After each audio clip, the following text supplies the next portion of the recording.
Assalamualaikum warahmatullahi wabarakatuh. Alhamdulillah, puji syukur saya ucapkan kepada Allah Subhanahu wa Ta'ala yang telah memberikan kesempatan kepada saya untuk ikut ujian sertifikasi public speaking di Kahfi Kepri Motivator School. Salawat beriring salam tak lupa kita hadiahkan kepada junjungan kita Nabi besar Muhammad Sallallahu Alaihi Wasallam atas kerja keras beliau sehingga kita bisa berada di zaman yang canggih dan milenial seperti sekarang ini. Pertama sekali saya ucapkan terima kasih kepada dosen sehat kita Kak Arifin dan kepada kedua dosen penguji kita Kak Boge dan Kak Herman yang telah memberikan kesempatan kepada saya untuk bisa ikut ujian sertifikasi pada sore hari ini.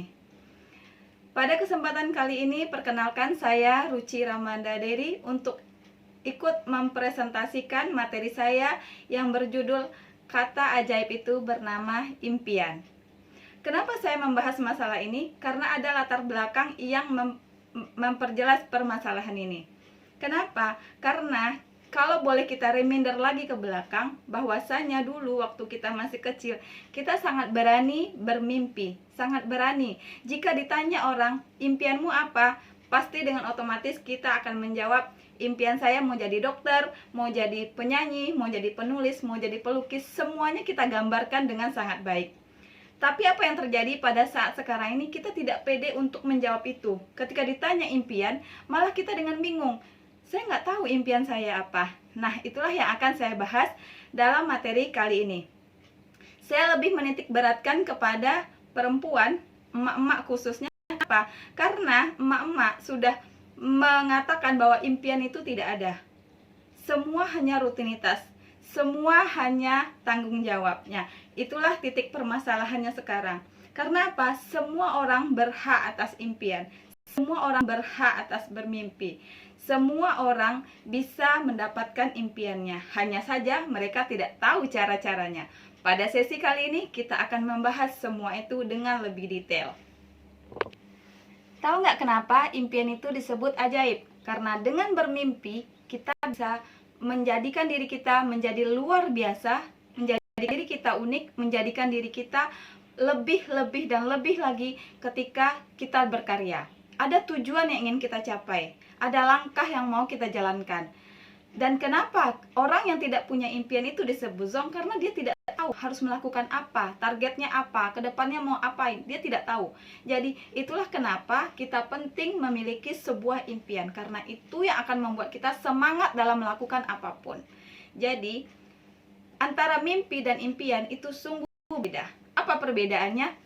Mimpi itu terjadi kalau kita lagi tidur, tetapi impian itu akan terjadi saat kita lagi matanya terbuka.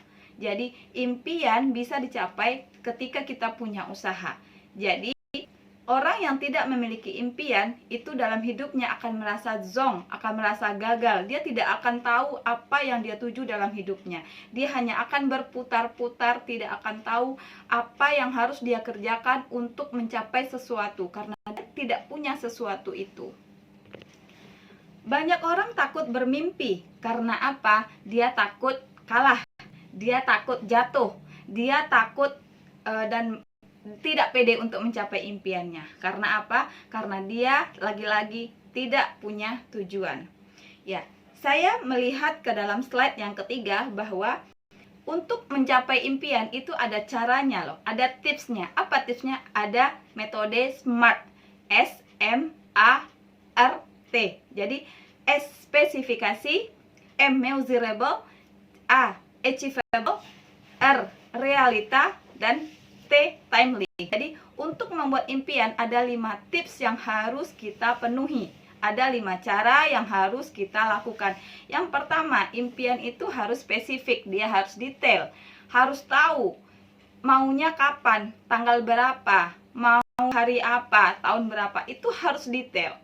Yang kedua, impian itu harus measurable, terukur.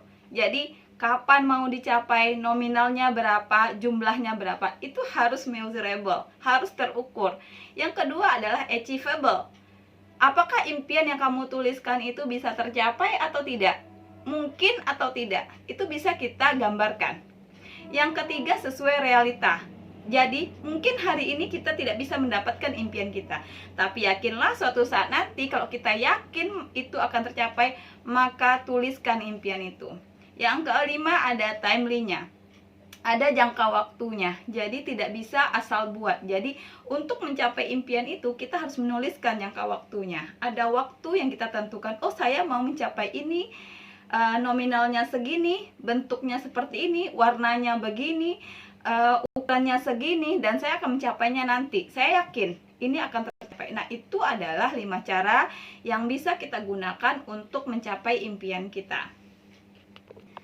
Tidak hanya sekedar menuliskan impian, tapi ada langkah yang harus kita kerjakan untuk impian kita bisa tercapai. Langkahnya sederhana, hanya 2 langkah saja.